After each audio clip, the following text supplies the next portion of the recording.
also known as Fred. That's your words, aka Fred.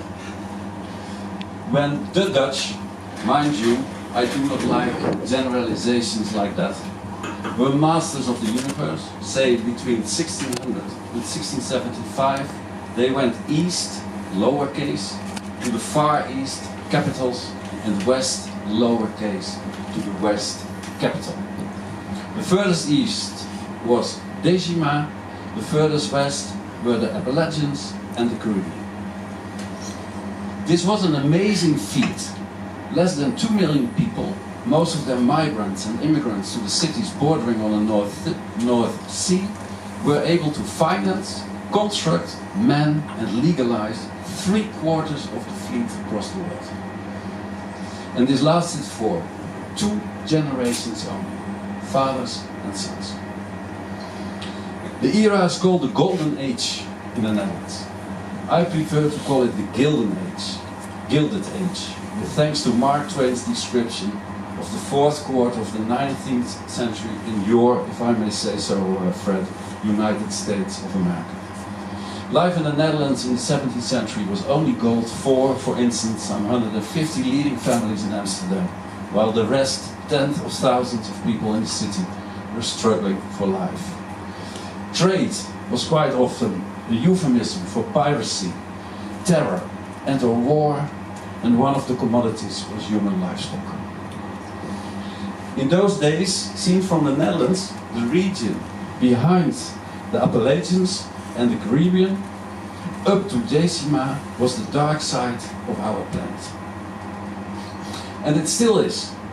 Although Europeans created their own nations in North America, colonized its west, and even islands in the Pacific, and finally reached Asia from the east. Economically, the Pacific gained and the Atlantic lost momentum. Politically, Asia was approached from 2 sides, by Europeans from the west and by former Europeans from the east. For years I had been looking for a way to travel west, lowercase, to the far east capitals, in order to explore this dark side. I did not want to follow in the footsteps of Columbus and his peers, because they went west as a grand idea, not as a matter of fact. I wanted to go west in the footsteps of ordinary people. So I read about what was driving those ordinary people, and stumbled across fishermen going after herring and cod, farmers after land, loggers after lumber, trappers after furs, and whalers after whales. In a footnote to J. Dollin's Leviathan, the history of whaling in America, I found the intriguing name of Ronald McDonald. And in a Wikipedia reference, a recent biography by the title Native American in the Land of the Shogun, Ronald McDonald and the Opening of Japan, by, ladies and gentlemen, Frederick Schodt. The book made it clear to me that I would be able to make my journey over the west to the east by following the father and the son from the United Kingdom to Japan. And now for the cliffhanger of my first talk. In the early hours of one September morning in 2008, I appeared on the doorstep of the home of a grand old man in Astoria, Oregon. As a matter of fact, it was Saturday, September 20, 2008, 9:30 local time. Unfortunately, it was the same day that the Marriott Hotel in Islamabad was blown up. But that's not what I meant. So maybe, you know, I was knocking on the door over there, and the visitor in your book was not knocking on the door in London. You never know. I like those kind of coincidences. Well, the grand old man, Bruce Burney, is, in your words, Fred, the indefatigable promoter of McDonald's story. I don't know what impression I made on him, but my travel companion and I were more than welcome, and Bruce at once baptized us friends of McDonald, the Dutch connection.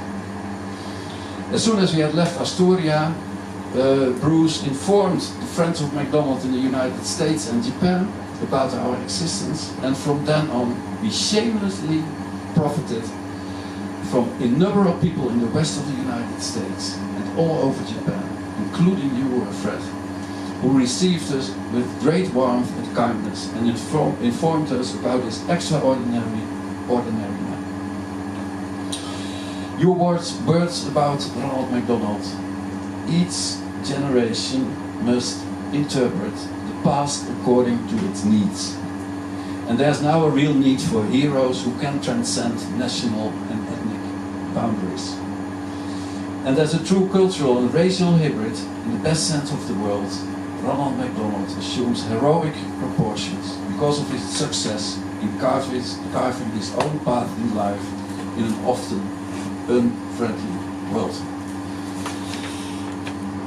The McDonald biography, though, is sideline work. Your work consists of an indefatigable effort to bring what's called the popular culture of Japan to readers in the United States. 35 years ago, you wrote the first substantial English language work on Japanese comics or manga as an artistic, literary, commercial and sociological phenomenon, and you just translated the Osamu Tezuka story, the 1000-page biography in manga of the godfather and or god of manga in Japan. For this part of your work, you received the Japanese Order of the Rising Sun. I see that you are a little bit embarrassed. I take this moment to do something I forgot, and that is I want to ask Carla Hazewindes and Anna Jongeling